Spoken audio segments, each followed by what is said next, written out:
ਸਤਿ ਸ਼੍ਰੀ ਅਕਾਲ। ਤੁਸੀਂ ਦੇਖ ਰਹੇ ਹੋ ਸਭ ਤੋਂ ਭਰੋਸੇਮੰਦ ਅਤੇ ਪੰਜਾਬ ਹਰਿਆਣਾ ਹਿਮਾਚਲ ਤੇ ਜੰਮੂ ਕਸ਼ਮੀਰ ਦਾ ਨੰਬਰ 1 ਨਿਊਜ਼ ਚੈਨਲ ਜ਼ੀ ਪੰਜਾਬ ਹਰਿਆਣਾ ਹਿਮਾਚਲ। ਮੈਂ ਤੁਹਾਡੇ ਨਾਲ ਬਲਵਿੰਦਰ ਸਿੰਘ। ਇਸ ਵੀਡੀਓ 'ਚ ਤੁਹਾਨੂੰ ਦਿਖਾਵਾਂਗੇ ਪੰਜਾਬ ਹਰਿਆਣਾ ਹਿਮਾਚਲ ਦੇ ਨਾਲ ਦੇਸ਼ ਦੁਨੀਆ ਖੇਡ ਅਤੇ ਮਨੋਰੰਜਨ ਜਗਤ ਦੀਆਂ 52 ਵੱਡੀਆਂ ਖਬਰਾਂ।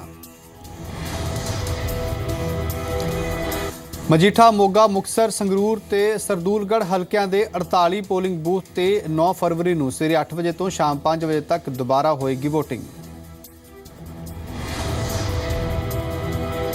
ਅੰਮ੍ਰਿਤਸਰ ਲੋਕ ਸਭਾ ਜ਼ਿਮਨੀ ਚੋਣ ਲਈ ਮਜੀਠਾ ਹਲਕੇ ਅਧੀਨ ਪੈਣ ਵਾਲੇ ਬੂਥਾਂ ਤੇ ਦੁਬਾਰਾ ਵੋਟਿੰਗ ਹੋਏਗੀ। ਵੋਟਿੰਗ ਵਾਲੇ ਦਿਨ ਮਸ਼ੀਨਾਂ ਵਿੱਚ ਆਈ ਖਰਾਬੀ ਕਰਕੇ ਚੋਣ ਕਮਿਸ਼ਨ ਵੱਲੋਂ ਇਹ ਫੈਸਲਾ ਲਿਆ ਗਿਆ ਹੈ। ਵਿਧਾਨ ਸਭਾ ਚੋਣਾਂ ਲਈ ਮਜੀਠਾ ਦੇ 12, ਮੋਗਾ ਦੇ 1, ਮੁਕਤਸਰ ਦੇ 9, ਸਰਦੂਲਗੜ੍ਹ ਦੇ 4, ਸੰਗਰੂਰ ਦੇ 6 ਪੋਲਿੰਗ ਬੂਥ ਤੇ ਦੁਬਾਰਾ ਵੋਟਿੰਗ ਹੋਣੀ ਹੈ, ਜਦਕਿ ਅੰਮ੍ਰਿਤਸਰ ਲੋਕ ਸਭਾ ਜ਼ਿਮਨੀ ਚੋਣ ਲਈ ਮਜੀਠਾ ਦੇ 16 ਪੋਲਿੰਗ ਬੂਥ ਤੇ ਦੁਬਾਰਾ ਵੋਟਿੰਗ ਹੋਏਗੀ।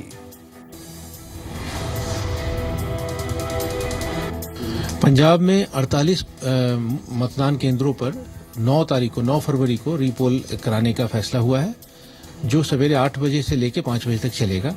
और जो नॉर्मल इलेक्शन में जो चीज़ें कानून लगते हैं, रूल रेगुलेशंस, जैसे ड्राई डे का और पेड हॉलीडे टू वोटर्स और या फोटो वोटर स्लिप देना कमीशन की तरफ से, वो सारी चीज़ें हर एक वोटर के पास फोटो वोटर स्लिप हमारे इस मशीनरी के द्वारा भेजा जाएगा, सो दैट वो आके वो दे सकते हैं। ये मजीठा में 20 पोलिंग स्टेशन हैं जिस पर ये हो रहा है, और 9 पोलिंग स्टेशन संगरूर और मुक्तसर शहर में है, और 1 मोगा और 1 सरदूलगढ़ कॉन्स्टिट्यूंसी है जो मानसा जिले में पड़ता है। वहाँ संज्ञान लिया गया है और उसकी पूरी इंक्वायरी कराई गई है। उसमें कोई तथ्य नहीं है, एकदम गलत आरोप है। और जो वोटिंग मशीन है वो बहुत ही 100% फुल प्रूफ सिक्योरिटी के साथ है, उसमें कोई ये इशू चिंता करने की बात नहीं है। वैसे भी निर्देश दे दिए गए कि सभी जो किसी कैंडिडेट को कोई आशंका हो, कई बार कोई अप्रीहेंसिव होता है, तो उनकी आशंका को दूर करने के लिए उनको फुल एक्सेस है, जब भी चाहे जो भी चाहे उनकी सारी आशंकाओं को दूर किया जाएगा। 9 फरवरी ਨੂੰ ਮਾਨਸਾ ਦੇ ਹਲਕਾ ਸਰਦੂਲਗੜ੍ਹ ਦੇ ਬੂਥ ਨੰਬਰ 86 ਤੇ ਫਿਰ ਤੋਂ ਪੋਲਿੰਗ ਹੋਣੀ ਹੈ। ਇਸ ਬਾਰੇ ਜ਼ਿਲ੍ਹਾ ਚੋਣ ਅਫਸਰ ਨੇ ਸਿਫਾਰਿਸ਼ ਕੀਤੀ ਸੀ। ਦਿੱਤਾ ਗਿਆ ਉਸ 'ਚ ਪਤਾ ਲੱਗਿਆ ਕਿ 1142 ਲੋਕ ਅਸਲ 'ਚ 17 ਹੀ ਰਜਿਸਟਰ ਤੇ ਇਲੈਕਟਰਲ ਰੋਲ ਦੇ ਮੁਤਾਬਕ ਵੋਟ ਪਾ ਕੇ ਗਏ ਸੀ, ਪਰ ਮਸ਼ੀਨ ਦਾ ਜਿਹੜਾ ਟੋਟਲ ਡਿਸਪਲੇ ਹੈ ਉਹ 1199 ਵੋਟਾਂ ਸ਼ੋ ਕਰ ਰਿਹਾ ਸੀ। ਐਨੀ ਕੇਸ ਜਦੋਂ ਇਸ ਤਰ੍ਹਾਂ ਦਾ ਮਿਸਮੈਚ ਹੋ ਜਾਂਦਾ ਤਾਂ ਇਹਦੀ ਜਿਹੜੀ ਰਿਪੋਰਟ ਹੈਗੀ ਆ ਉਹ ਇਲੈਕਸ਼ਨ ਕਮਿਸ਼ਨ ਨੂੰ ਭੇਜਣੀ ਬਣਦੀ ਹੈ, ਔਰ ਵੋਟਾਂ ਦੇ ਇਸ ਮਿਸਮੈਚ ਕਾਰਨ ਹੀ ਜਿਹੜਾ ਹੈਗਾ ਮਾਨਯੋਗ ਇਲੈਕਸ਼ਨ ਕਮਿਸ਼ਨ ਆਫ ਇੰਡੀਆ ਵੱਲੋਂ ਰੀਪੋਲ ਦਾ ਆਰਡਰ ਕੀਤਾ ਗਿਆ।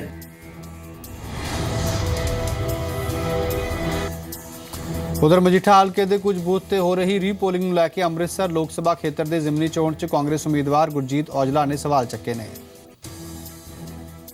ਇਹ ਮੈਂ ਜ਼ਰੂਰ ਦੇਖਣਾ ਹੈ, ਕਿਉਂਕਿ ਮਸ਼ੀਨਾਂ 'ਚ ਤਾਂ ਹੋਰ ਵੀ ਬਹੁਤ ਖਰਾਬੀ ਆਈ ਸੀ ਸਾਰੇ ਲੋਕ ਸਭਾ ਦੇ ਵਿੱਚ। ਸਿਰਫ ਮਜੀਠੇ ਦੇ ਹੀ ਕਿਉਂ ਤੁਸੀਂ ਮਤਲਬ ਦੁਬਾਰਾ ਕਰਾਈਏ? ਬਾਕੀ ਵੀ ਤੇ ਕਈ ਜਗ੍ਹਾ 'ਤੇ ਅੱਧਾ ਦਿਨ ਮਸ਼ੀਨਾਂ ਨਹੀਂ ਠੀਕ ਹੋਈਆਂ, ਬਾਕੀ ਹੋਰ ਹਲਕਿਆਂ 'ਚ ਵੀ ਸੀ। ਅਤੇ ਇਹ 'ਚ ਥੋੜ੍ਹਾ ਜਿਹਾ ਮੈਨੂੰ ਮਤਲਬ ਮੇਰੇ ਮਨ 'ਚ ਸ਼ੰਕਾ ਹੈਗਾ ਜ਼ਰੂਰ, ਜਿਹੜਾ ਉੱਥੋਂ ਦਾ RO ਅਫਸਰ ਆ, ਕਿਉਂਕਿ ਉਹ ਹੈ ਤੇ ਉਹ ਕੰਮ ਕਰ ਰਹੇ ਨੇ ਇਹਨਾਂ ਦਾ ਇਲੈਕਸ਼ਨ ਕਮਿਸ਼ਨ ਦਾ। ਇਹ 'ਚ ਕੋਈ ਸ਼ੱਕ ਨਹੀਂ ਕਿ ਇਲੈਕਸ਼ਨ ਕਮਿਸ਼ਨ ਨਿਰਪੱਖ ਆ, ਪਰ ਮੈਨੂੰ RO ਕਿਸੇ ਨਾ ਕਿਤੇ ਸ਼ੱਕ ਦੇ ਘੇਰੇ 'ਚ ਜ਼ਰੂਰ ਜਾਂਦਾ ਹੈ। ਮੈਂ ਲੋਕਾਂ ਨੂੰ ਇਹੀ ਕਹੂੰਗਾ ਕਿ ਨਿਰਪੱਖ ਹੋ ਕੇ ਵੋਟ ਪਾਓ, ਆਪਣੇ ਹੱਕ ਦਾ ਜਿਹੜਾ ਵੋਟ ਦਾ ਹੱਕ ਆ ਉਹਨੂੰ ਨਿਰਪੱਖ ਹੋ ਕੇ। ਔਰ ਮੇਰੀ ਇੱਕੋ ਹੀ ਬੇਨਤੀ ਹੈ ਕਿ ਕਾਂਗਰਸ ਪਾਰਟੀ ਜਿਹੜੀ ਉਹ ਬੈਸਟ ਪਾਰਟੀ ਆ, ਔਰ ਜਿਹੜਾ ਕੈਂਡੀਡੇਟ ਆ ਸਾਡਾ ਸੁਖਿੰਦਰ ਸਿੰਘ ਲਾਲੀ ਮਜੀਠੀਆ ਉਹ ਵੀ ਚੰਗਾ ਕੈਂਡੀਡੇਟ ਹੈ, ਉਹਦੇ ਹੱਕ 'ਚ ਉਹਨਾਂ ਨੂੰ ਵੋਟ ਕਰਨੀ ਚਾਹੀਦੀ ਹੈ, ਔਰ ਮੈਕਸੀਮਮ ਵੋਟ ਕਰਨ। ਵਿਵਾਦਿਤ ਡੇਰਿਆਂ ਤੋਂ ਚੋਣਾਂ ਵਿੱਚ ਸਮਰਥਨ ਮੰਗਣ ਅਤੇ ਡੇਰਿਆਂ ਵਿੱਚ ਜਾਣ ਵਾਲੇ ਸਿੱਖ ਨੇਤਾਵਾਂ ਦੇ ਮਾਮਲੇ 'ਚ SGPC ਨੇ ਸਖਤ ਰੁਖ ਅਪਣਾਉਂਦਿਆਂ ਜਾਂਚ ਲਈ 3 ਮੈਂਬਰੀ ਕਮੇਟੀ ਬਣਾਈ ਹੈ। SGPC ਪ੍ਰਧਾਨ ਕਿਰਪਾਲ ਸਿੰਘ ਬਡੂੰਗਰ ਨੇ ਇਸ ਕਮੇਟੀ ਨੂੰ 7 ਦਿਨਾਂ 'ਚ ਆਪਣੀ ਰਿਪੋਰਟ ਪੇਸ਼ ਕਰਨ ਲਈ ਕਿਹਾ। ਕੁਝ ਮੈਂਬਰ ਸ਼੍ਰੋਮਣੀ ਅਕਾਲੀ ਦਲ ਨਾਲ ਸੰਬੰਧਿਤ ਜਿਹੜੇ ਨੇ ਉਹਨਾਂ ਦੇ ਡੇਰੇ ਦੇ ਗਏ। ਇਸ ਸੰਬੰਧੀ ਕੱਲ੍ਹ ਹੀ ਸਾਨੂੰ ਅਕਾਲ ਤਖ਼ਤ ਸਾਹਿਬ ਦੇ ਜਥੇਦਾਰ ਸਿੰਘ ਸਾਹਿਬ ਗੱਦੀ ਗੁਰੂ ਅਰਜਨ ਸਿੰਘ ਜੀ ਵੱਲੋਂ ਆਦੇਸ਼ ਆਇਆ ਕਿ ਇਹਦੇ ਬਾਰੇ ਪੂਰੀ ਪੜਤਾਲ ਕਰਕੇ ਜਿਹੜੀ ਵੀਡੀਓ ਦੀ ਰਿਪੋਰਟ ਆਈ ਹੈ ਉਹ ਸ੍ਰੀ ਅਕਾਲ ਤਖ਼ਤ ਸਾਹਿਬ ਨੂੰ ਜਲਦੀ ਤੋਂ ਜਲਦੀ ਭੇਜੀ ਜਾਵੇ, ਤਾਂ ਜੋ ਉਹਦਾ 'ਤੇ ਜੋ ਅਗਲੀ ਕਾਰਵਾਈ ਕੀਤੀ ਜਾ ਸਕੇ। ਚੋਣਾਂ 'ਚ ਡੇਰਿਆਂ ਦੀ ਹਮਾਇਤ ਦੇ ਮਾਮਲੇ 'ਚ SGPC ਦੀ ਕਾਰਵਾਈ ਨੂੰ ਕਾਂਗਰਸ ਨੇ ਮਹਿਜ਼ ਦਿਖਾਵਾ ਕਰਾਰ ਦਿੱਤਾ ਹੈ। ਕਾਂਗਰਸ ਦਾ ਇਲਜ਼ਾਮ ਹੈ ਕਿ ਇਹ ਕਾਰਵਾਈ ਚੋਣਾਂ ਤੋਂ ਪਹਿਲਾਂ ਕਿਉਂ ਨਹੀਂ ਹੋਈ। ਜੇ ਮੈਂ ਸਮਝਦਾ ਵੀ 1% ਅਕਾਲ ਤਖਤ ਦੇ ਜਥੇਦਾਰ 'ਚ ਕੋਈ ਜ਼ਮੀਰ ਹੋਵੇ ਤੇ ਤੁਰੰਤ ਸ਼੍ਰੋਮਣੀ ਅਕਾਲੀ ਦਲ ਦੇ ਪ੍ਰਧਾਨ ਤੇ ਪ੍ਰਕਾਸ਼ ਸਿੰਘ ਨੂੰ ਬਾਦਲ ਨੂੰ ਬੁਲਾ ਕੇ ਇੱਕ ਤਾਂ ਜਿਹੜਾ ਉਹਨੂੰ ਕੌਮ ਦਾ ਖਿਤਾਬ ਦਿੱਤਾ ਹੈ ਉਹ ਵਾਪਸ ਲੈਣਾ ਚਾਹੀਦਾ ਹੈ। ਦੂਸਰਾ ਤੁਰੰਤ ਉਹਨੂੰ ਜਿਹੜਾ ਹੈ ਇਹ ਕੌਮ 'ਚੋਂ ਛੇਕ ਦੇਣਾ ਚਾਹੀਦਾ। ਮਾਫੀ ਵਾਲਾ ਕੋਈ ਵਿੱਚ ਵਿਚਾਲਾ ਇਹਦੇ ਨਾਲ 'ਚ ਹੈ ਨਹੀਂ। ਪੰਜਾਬ ਵਿਧਾਨ ਸਭਾ ਚੋਣਾਂ ਦੇ ਨਤੀਜਿਆਂ ਤੋਂ ਪਹਿਲਾਂ ਦਿੱਲੀ ਵਿੱਚ ਡੀਐਸਜੀਐਮਸੀ ਚੋਣਾਂ ਦੀਆਂ ਸਰਗਰਮੀਆਂ ਤੇਜ਼। ਪੰਜਾਬ ਦੇ ਦਿੱਗਜ ਨੇਤਾਵਾਂ ਨੇ ਦਿੱਲੀ ਵਿੱਚ ਵਧਾਈਆਂ ਸਰਗਰਮੀਆਂ। 26 ਫਰਵਰੀ ਨੂੰ ਹੋਣੀਆਂ ਨੇ ਚੋਣਾਂ। ਸਿੱਖਾਂ ਖਿਲਾਫ ਚੁਟਕਲਿਆਂ ਤੇ ਸੁਪਰੀਮ ਕੋਰਟ ਨੇ ਗਾਈਡਲਾਈਨ ਬਣਾਉਣ ਤੋਂ ਇਨਕਾਰ ਕੀਤਾ ਹੈ। ਇਸ ਮਾਮਲੇ 'ਚ ਸੁਣਵਾਈ ਕਰਦੇ ਹੋਏ ਸੁਪਰੀਮ ਕੋਰਟ ਨੇ ਕਿਹਾ ਕਿ ਕਿਸੇ ਨੂੰ ਪਰੇਸ਼ਾਨੀ ਹੈ ਤਾਂ ਆਈਟੀ ਐਕਟ ਤੇ ਆਈਪੀਸੀ ਦਾ ਸਹਾਰਾ ਲਵੇ। ਸੁਪਰੀਮ ਕੋਰਟ ਕਿਸੇ ਧਰਮ ਵਿਸ਼ੇਸ਼ ਲਈ ਗਾਈਡਲਾਈਨ ਨਹੀਂ ਬਣਾ ਸਕਦੀ। ਲੋਕ ਸਭਾ 'ਚ ਪ੍ਰਧਾਨ ਮੰਤਰੀ ਨਰਿੰਦਰ ਮੋਦੀ ਨੇ ਰਾਸ਼ਟਰਪਤੀ ਦੇ ਭਾਸ਼ਣ ਤੇ ਧੰਨਵਾਦ ਪ੍ਰਸਤਾਵ ਦਾ ਜਵਾਬ ਦਿੱਤਾ। ਇਸ ਦੌਰਾਨ ਉਨ੍ਹਾਂ ਸੰਸਕ੍ਰਿਤ ਦੇ ਸ਼ਲੋਕ ਦੇ ਬਹਾਨੇ ਆਮ ਆਦਮੀ ਪਾਰਟੀ ਦੇ ਐਮਪੀ ਭਗਵੰਤ ਮਾਨ ਤੇ ਨਿਸ਼ਾਨਾ ਸਾਧਿਆ।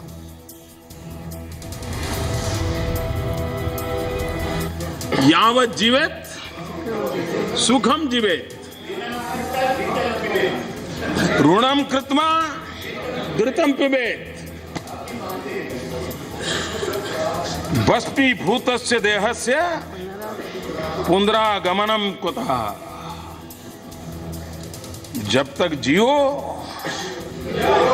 मौज करो, जियो,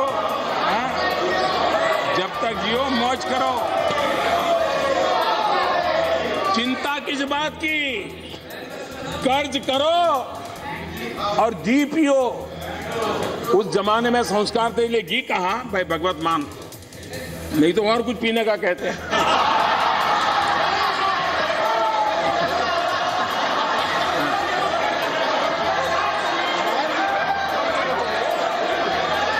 लेकिन उस समय ऋषियों ने वहां संस्कार थे तो उन्होंने घी पीने की बात कही थी। शायद आज का जमाना होता तो कुछ और पीने की चर्चा करनी पड़ती। तो भगवंत मान ने भी पीएम ਨੂੰ अपने ही अंदाज ਵਿੱਚ जवाब ਦਿੱਤਾ है। प्रधानमंत्री ने संसद की गरिमा को बहुत नीचे किया है। प्रधानमंत्री की ओहदे की पद की गरिमा को नीचे किया। उन्होंने पर्सनल तय किए, मेरे बारे में कुछ ऐसा बोला जो संसद में नहीं बोल सकते। क्या सबूत है उनके पास? कौन सा टेस्ट करवाया उन्होंने? तो ये आज का जो भाषण था वो उनका डर सता रहा था कि पंजाब में हम गए। ਲੋਕ ਸਭਾ 'ਚ ਆਪਣੀ ਤਕਰੀਰ ਦੌਰਾਨ ਪੀਐਮ ਮੋਦੀ ਨੇ ਵਿਰੋਧੀਆਂ ਤੇ ਨਿਸ਼ਾਨੇ ਸਾਧੇ। ਉਹਨਾਂ ਭੁਚਾਲ ਤੇ ਭ੍ਰਿਸ਼ਟਾਚਾਰ ਨੂੰ ਲੈ ਕੇ ਕਾਂਗਰਸ ਨੂੰ ਵੀ ਨਿਸ਼ਾਨੇ ਤੇ ਲਿਆ। मैं सोच रहा था कि ये भूकंप आया कैसे, क्योंकि धमकी तो बहुत पहले सुनी थी।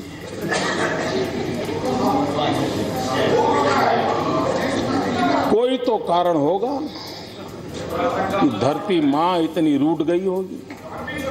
जब कोई स्कैम में भी सेवा का भाव देखता है, स्कैम में भी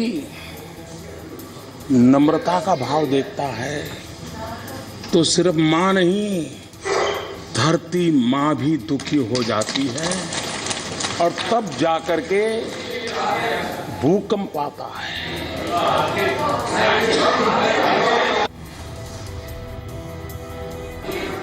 बहुत बड़ी कृपा की आपने इस देश पर, लोकतंत्र बचाया। कितने महान लोग हैं, लेकिन अध्यक्षा जी उस पार्टी के लोकतंत्र को देश भली भांति जानता है। पूरा लोकतंत्र एक परिवार को आहूत कर दिया गया है।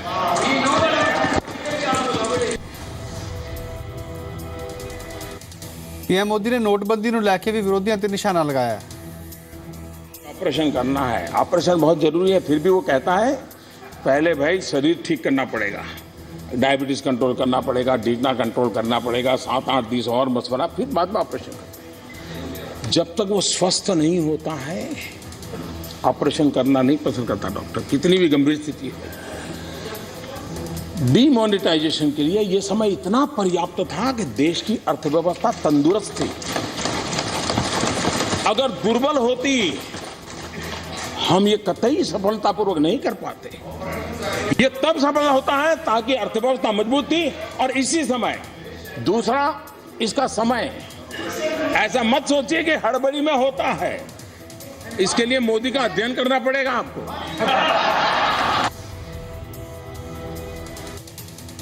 ਪਠਾਨਕੋਟ 'ਚ BSF ਨੂੰ ਵੱਡੀ ਕਾਮਯਾਬੀ ਮਿਲੀ। BSF ਨੇ ਬਮਿਆਲ ਸੈਕਟਰ ਦੇ ਸਿੰਬਲ ਪੋਸਟ ਤੇ ਇੱਕ ਪਾਕਿਸਤਾਨੀ ਘੁਸਪੈਠੀਏ ਨੂੰ ਢੇਰ ਕਰ ਦਿੱਤਾ ਹੈ। ਹਰਿਆਣਾ ਵਿੱਚ ਜਾਟ ਭਾਈਚਾਰੇ ਦੇ ਧਰਨੇ ਦਾ ਅੱਜ 10ਵਾਂ ਦਿਨ ਰਿਹਾ। ਸਰਕਾਰ ਨੇ ਅੰਦੋਲਨਕਾਰੀਆਂ ਤੋਂ ਗੱਲਬਾਤ ਦੇ ਲਈ 5 ਮੈਂਬਰੀ ਕਮੇਟੀ ਬਣਾਈ ਹੈ। CM ਨੇ ਕਮੇਟੀ ਦੇ ਗਠਨ ਨੂੰ ਮਨਜ਼ੂਰੀ ਦੇ ਦਿੱਤੀ ਹੈ। ਹਰਿਆਣਾ ਮੰਤਰੀ ਮੰਡਲ ਦੀ ਗੈਰ ਰਸਮੀ ਬੈਠਕ ਹੋਈ। ਮੀਟਿੰਗ 'ਚ ਬਜਟ ਦੀ ਤਿਆਰੀ, CM ਦੇ ਐਲਾਨ ਅਤੇ ਰਾਖਵਾਂਕਰਨ ਅੰਦੋਲਨ ਤੇ ਚਰਚਾ ਕੀਤੀ ਗਈ। ਹਰਿਆਣਾ ਦੇ ਮੁੱਖ ਮੰਤਰੀ ਮਨੋਹਰ ਲਾਲ ਚੰਡੀਗੜ੍ਹ 'ਚ ਸਕੱਤਰੇਤ ਦਾ ਅਚਾਨਕ ਨਿਰੀਖਣ ਕਰਨ ਪਹੁੰਚ ਗਏ। ਇਸ ਦੌਰਾਨ ਉਹਨਾਂ ਗਰਾਊਂਡ 6th 7th ਫਲੋਰ ਤੇ ਸਥਿਤ ਕੈਂਟੀਨ ਅਤੇ ਸਰਕਾਰੀ ਦਫ਼ਤਰਾਂ ਦਾ ਜਾਇਜ਼ਾ ਲਿਆ ਅਤੇ ਸਕੱਤਰੇਤ 'ਚ ਸਾਰੀਆਂ ਸਹੂਲਤਾਂ ਨੂੰ ਦਰੁਸਤ ਕਰਨ ਦੇ ਨਿਰਦੇਸ਼ ਦਿੱਤੇ।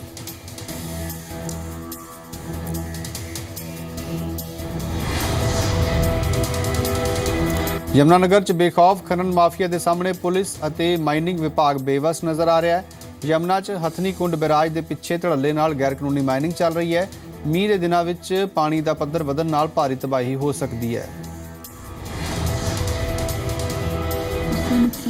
बहुत बड़ा नुकसान है इनका, मन सारा नुकसान होगा जी। फसल कार रकबे का नहीं है, गाँव ही नहीं रहने के। ये तो फ्लड आया चाहिए, सारा गिर जाएगा पानी इधर। और वहीं मांडे वाले था जहाँ आप ताजा वाला है करका हथनी कुंड, उस पर नीचे नीचे जितने गाँव हैं सारों का बर्बादी हो जाएगी, सारी गिर जाएगी, जमुना गई। ਰੋਹਤਕ ਦੇ ਜਾਟ ਕਾਲਜ ਦੇ ਬਾਹਰ ਚੱਲੀਆਂ ਗੋਲੀਆਂ। ਫਾਇਰਿੰਗ ਕਰਨ ਤੋਂ ਬਾਅਦ ਮੌਕੇ ਤੋਂ ਫਰਾਰ ਹੋਏ ਕਾਰ ਸਵਾਰ ਬਦਮਾਸ਼। 2 ਵਿਦਿਆਰਥੀ ਗੁੱਟਾਂ 'ਚ ਝਗੜਾ ਦੱਸੀ ਜਾ ਰਹੀ ਹੈ ਗੋਲੀਬਾਰੀ ਦੀ ਵਜ੍ਹਾ। ਹਿਸਾਰ ਦੇ ਆਜ਼ਾਦ ਨਗਰ 'ਚ ਇੱਕ ਸ਼ਖਸ ਨੇ ਆਪਣੇ ਸਾਲੇ ਨੂੰ ਗੋਲੀ ਮਾਰ ਦਿੱਤੀ। ਜ਼ਖਮੀ ਹਾਲਾਤ 'ਚ ਉਮੈਦ ਨਾਂ ਦੇ ਸ਼ਖਸ ਨੂੰ ਹਸਪਤਾਲ ਲਿਆਂਦਾ ਗਿਆ, ਪਰ ਉਸਨੇ ਉੱਥੇ ਦਮ ਤੋੜ ਦਿੱਤਾ, ਜਦਕਿ ਮੁਲਜ਼ਮ ਅਜੇ ਪੁਲਿਸ ਦੀ ਗ੍ਰਿਫਤ ਤੋਂ ਬਾਹਰ ਹੈ। ਕਾਰਵਾਈ ਨਾ ਹੋਣ ਤੇ ਪਰਿਵਾਰ ਨੇ ਲਾਸ਼ ਸੜਕ ਤੇ ਰੱਖ ਕੇ ਜਾਮ ਵੀ ਲਾਇਆ। ਕਰਨਾਲ ਤੋਂ ਨਾਸਾ ਘੁੰਮਣ ਦੇ ਲਈ ਅਮਰੀਕਾ ਗਏ 4 ਬੱਚੇ ਸਹੀ ਸਲਾਮਤ ਮਾਪਿਆਂ ਦੀ ਸਹਿਮਤੀ ਨਾਲ ਅਮਰੀਕਾ ਵਿੱਚ ਰਿਸ਼ਤੇਦਾਰਾਂ ਦੇ ਕੋਲ ਰੁਕੇ ਨੇ। ਜੁਲਾਈ ਦੇ ਅਖੀਰ ਤੱਕ ਪਰਤਣ ਦੀ ਉਮੀਦ ਹੈ। ਹੁਸ਼ਿਆਰਪੁਰ ਦੀ ਮੁਕੇਰੀਆਂ ਪੁਲਿਸ ਨੇ ਇੱਕ ਨਾਕੇ ਤੇ ਮੋਟਰਸਾਈਕਲ ਸਵਾਰ ਤੋਂ ਸ਼ੱਕ ਦੇ ਆਧਾਰ ਤੇ ਪੁੱਛਗਿੱਛ ਦੌਰਾਨ ਚੋਰੀ ਦੇ 8 ਮੋਟਰਸਾਈਕਲ ਫੜਨ 'ਚ ਕਾਮਯਾਬੀ ਹਾਸਲ ਕੀਤੀ ਹੈ। ਪੁਲਿਸ ਨੂੰ ਇਸ ਚੋਰ ਕੋਲੋਂ ਹੋਰ ਵੀ ਮਾਮਲੇ ਹੱਲ ਹੋਣ ਦੀ ਉਮੀਦ ਹੈ। जिस तरह पुछगिछ दौरान मोटरसाइकिल की चोरियां कबूल की, जिन्हों 8 मोटरसाइकिल बरामद किए गए हैं। 4 स्पलेंडर, 1 पल्सर, 2 अपाची, 1 ग्लैमर, जो कि विनोद कुमार से पहला भी 3 मुकदमे हाजीपुर, 1 मुकेरियां चलते हैं। ਊਨਾ ਵਿੱਚ ਪੁਲਿਸ ਤੇ ਡਰੱਗਸ ਮਾਫੀਆ ਦੇ ਲੋਕਾਂ ਵੱਲੋਂ ਹਮਲਾ ਕਰਨ ਦਾ ਮਾਮਲਾ ਸਾਹਮਣੇ ਆਇਆ। ਹਮਲੇ 'ਚ ਪੁਲਿਸ ਦੇ ਕਈ ਜਵਾਨਾਂ ਨੂੰ ਸੱਟਾਂ ਵੱਜੀਆਂ ਨੇ। ਪੁਲਿਸ ਦੀਆਂ 2 ਗੱਡੀਆਂ ਨੂੰ ਵੀ ਨੁਕਸਾਨ ਪਹੁੰਚਿਆ ਹੈ। ਪੁਲਿਸ ਅਫਸਰਾਂ ਨੂੰ ਡਰੱਗ ਮਾਫੀਆ ਦੇ ਖਿਲਾਫ ਸਖਤ ਕਾਰਵਾਈ ਦੇ ਨਿਰਦੇਸ਼ ਮਿਲੇ ਨੇ। ਕੌਮਾਂਤਰੀ ਸੂਰਜ ਕੁੰਡ ਮੇਲੇ ਵਿੱਚ ਦੇਸ਼ ਦੀ ਸੱਭਿਅਤਾ ਅਤੇ ਸੰਸਕਾਰ ਦੇ ਅਨੁੱਠੇ ਰੰਗ ਵੇਖਣ ਨੂੰ ਮਿਲ ਰਹੇ ਨੇ। ਮੱਧ ਪ੍ਰਦੇਸ਼ ਦੇ ਕਲਾਕਾਰਾਂ ਨੇ ਸੂਰਜ ਕੁੰਡ ਮੇਲੇ ਵਿੱਚ ਮਸ਼ਹੂਰ ਬਰੈਦੀ ਡਾਂਸ ਪੇਸ਼ ਕੀਤਾ।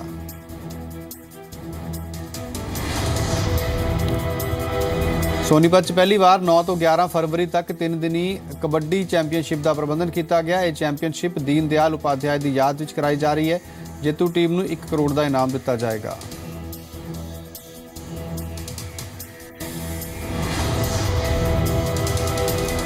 ਯਮੁਨਾਨਗਰ ਦੇ ਪਿੰਡ ਰੋਡ ਛੱਪਰ ਵਿੱਚ 2 ਦਿਨੀ ਕਬੱਡੀ ਕੱਪ ਦਾ ਪ੍ਰਬੰਧਨ ਹੋਇਆ, ਜਿਸ ਵਿੱਚ ਪੰਜਾਬ ਹਰਿਆਣਾ ਦੀਆਂ ਕੁੱਲ 35 ਟੀਮਾਂ ਨੇ ਹਿੱਸਾ ਲਿਆ।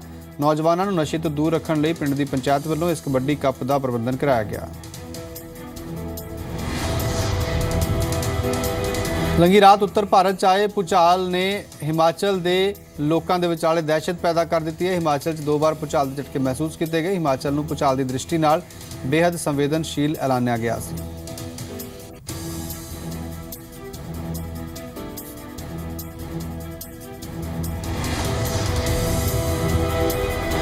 ਡੇਰਾ ਸੱਚਖੰਡ ਬੱਲਾ ਦੇ ਵੱਲੋਂ ਗੁਰੂ ਰਵਿਦਾਸ ਜੀ ਦੀ 640ਵੀਂ ਜਯੰਤੀ ਮਨਾਉਣ ਦੇ ਲਈ ਸਪੈਸ਼ਲ ਟ੍ਰੇਨ ਜਲੰਧਰ ਦੇ ਰੇਲਵੇ ਸਟੇਸ਼ਨ ਤੋਂ ਸੰਤ ਨਿਰੰਜਨ ਦਾਸ ਜੀ ਦੀ ਸਰਪ੍ਰਸਤੀ ਦੇ ਵਿੱਚ ਬਨਾਰਸ ਰਵਾਨਾ ਹੋਈ। ਵੱਡੀ ਗਿਣਤੀ ਪਹੁੰਚੇ ਸ਼ਰਧਾਲੂਆਂ ਨੇ ਇਸ ਟ੍ਰੇਨ ਦੇ ਸ਼ੁਰੂ ਹੋਣ ਤੇ ਖੁਸ਼ੀ ਜਤਾਈ ਹੈ। ਲੈ ਕੇ ਜਾਂਦੇ ਨੇ ਤੁਹਾਨੂੰ ਕਿੰਨਾ ਦਾ ਫੀਲ ਹੁੰਦਾ ਕਿ ਬਾਬਾ ਜੀ ਫਿਰ ਇਹ ਹੋ ਰਿਹਾ ਕਿ ਮਹਾਰਾਜ ਜੀ ਨਾਲ ਨੇ, ਸਾਨੂੰ ਕੋਈ ਵੀ ਕਿਸੇ ਕਿਸਮ ਦੀ ਮੁਸ਼ਕਿਲ ਨਹੀਂ ਆਏਗੀ। ਜੋ ਵੀ ਅਸੀਂ ਦਰਸ਼ਨ ਕਰਾਂਗੇ ਵਧੀਆ ਤਰੀਕੇ ਨਾਲ ਮਹਾਰਾਜ ਜੀ ਕਰਵਾਉਣਗੇ। ਬਹੁਤ ਵਧੀਆ ਫੀਲ ਹੋ ਰਿਹਾ ਹੈ। ਗੁਰੂ ਜੀ ਦਾ ਜਸ ਗਾਉਣ ਜਾ ਰਹੇ ਹਾਂ, ਬਰਥਡੇ ਆ, ਬਰਥਡੇ ਆ ਗੁਰੂ ਰਵਿਦਾਸ ਮਹਾਰਾਜ ਦਾ, ਹਰ ਸਾਲ ਜਾ ਰਹੇ ਹਾਂ। ਬਹੁਤ ਧੂਮਧਾਮ ਨਾਲ ਮਨਾਇਆ ਜਾ ਰਿਹਾ ਉੱਥੇ, ਤੇ ਸੰਗਤ ਵਿੱਚ ਬਹੁਤ ਉਤਸ਼ਾਹ ਆ ਤੇ ਸਾਡੇ ਦਿਲਾਂ ਵਿੱਚ ਵੀ ਬਹੁਤ ਉਤਸ਼ਾਹ ਆ ਕਿ ਅਸੀਂ ਏਡੀ ਦੂਰ ਜਾ ਕੇ ਆਪਣੇ ਗੁਰੂ ਦਾ ਜਨਮ ਦਿਨ ਮਨਾਉਂਦੇ ਹਾਂ। ਨੋਬਲ ਪੁਰਸਕਾਰ ਜੇਤੂ ਕੈਲਾਸ਼ ਸਤਿਆਰਥੀ ਦੇ ਦਿੱਲੀ ਵਾਲੇ ਘਰ ਵਿੱਚ ਚੋਰੀ, ਗਹਿਣੇ ਅਤੇ ਕੈਸ਼ ਦੇ ਨਾਲ ਕੈਲਾਸ਼ ਸਤਿਆਰਥੀ ਨੂੰ ਮਿਲਿਆ ਨੋਬਲ ਪੁਰਸਕਾਰ ਵੀ ਲੈ ਗਏ ਚੋਰ।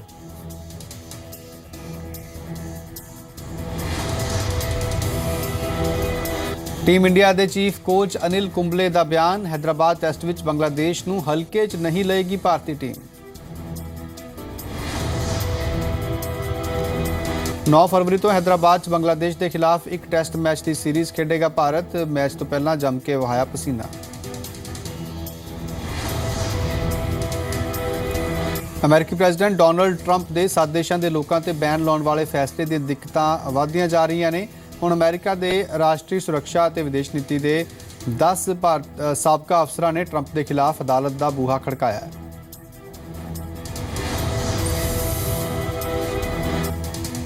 ਅਮਰੀਕੀ ਪ੍ਰੈਜ਼ੀਡੈਂਟ ਡੋਨਲਡ ਟਰੰਪ ਨੇ ਫਲੋਰੀਡਾ ਸਥਿਤ ਅਮਰੀਕੀ ਸਸ਼ਸਤਰ ਬਲ ਦੇ ਮੁੱਖ ਦਫ਼ਤਰ ਪਹੁੰਚ ਕੇ ਫੌਜੀਆਂ ਦੇ ਨਾਲ ਖਾਣਾ ਖਾਧਾ ਤੇ ਉਹਨਾਂ ਦੀ ਹੌਸਲਾ ਅਫਜ਼ਾਈ ਕੀਤੀ।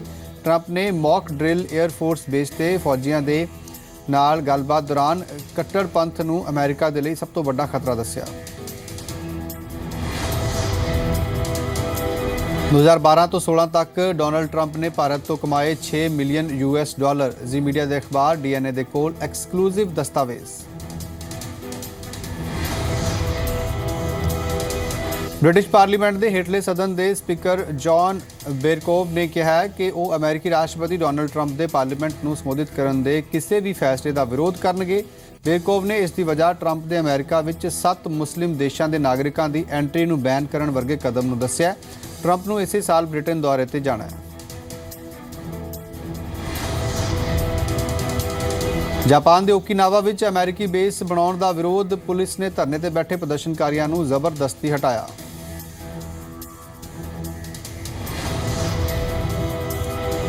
ਸਿਡਨੀ 'ਚ ਭਾਰੀ ਮੀਂਹ ਤੋਂ ਬਾਅਦ ਅਚਾਨਕ ਆਇਆ ਹੜ੍ਹ, ਕਈ ਸੜਕਾਂ ਪਾਣੀ ਨਾਲ ਲਬਾਲਬ, ਲੋਕਾਂ ਦੀਆਂ ਵਧੀਆਂ ਮੁਸ਼ਕਲਾਂ।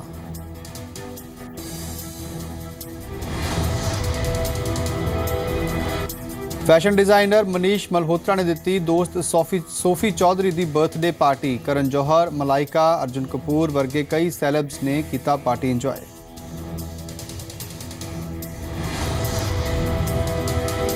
ਰਣਵੀਰ ਸਿੰਘ ਨੇ ਸੋਸ਼ਲ ਮੀਡੀਆ ਤੇ ਦਿਖਾਈ ਬਾਡੀ ਫਿਟਨੈਸ, ਸ਼ੇਅਰ ਕੀਤੀ ਬਾਡੀ ਬਣਾਉਣ ਦੀ ਤਸਵੀਰ।